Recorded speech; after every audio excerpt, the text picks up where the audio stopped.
Hello, my name is Alex Huber, and this is my Political Science 101 slide presentation. So, the subject of my presentation is the United States and India signing a military agreement in order to protect India against military threats to its sovereignty, primarily by the Chinese and the Chinese military. In the agreement, it agrees that America will stand with India against any sort of military advancement brought against it by foreign nations, primarily China.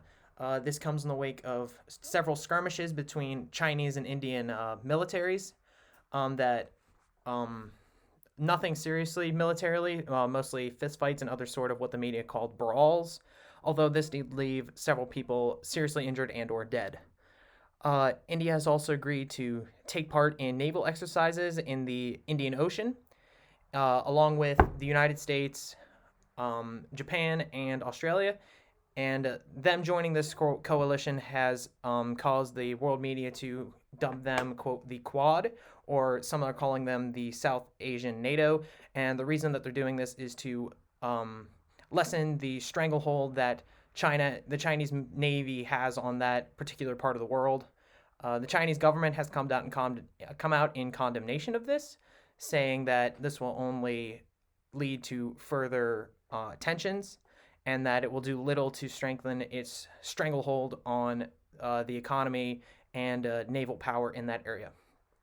So I think that this goes along, it is best explained by the properties of realism in a couple of different ways. The main way is this is states making alliances to protect their interests.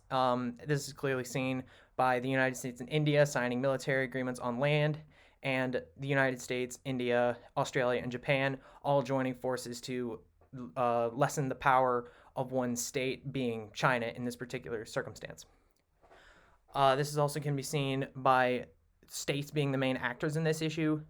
There are, at least in what I have seen, there are no international agencies being internet or non-governmental organizations acting here. This seems to be only the governments of states and their militaries interacting between one another for their benefit. And another point is that this is being seen as war is inevitable, where liberalism would say that diplomacy is the best option here.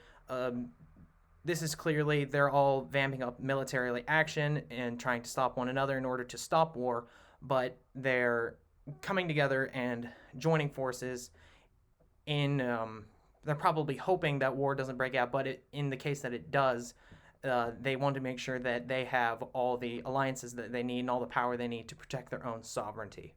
So that is my presentation. Thank you very much for listening. And here are my sources.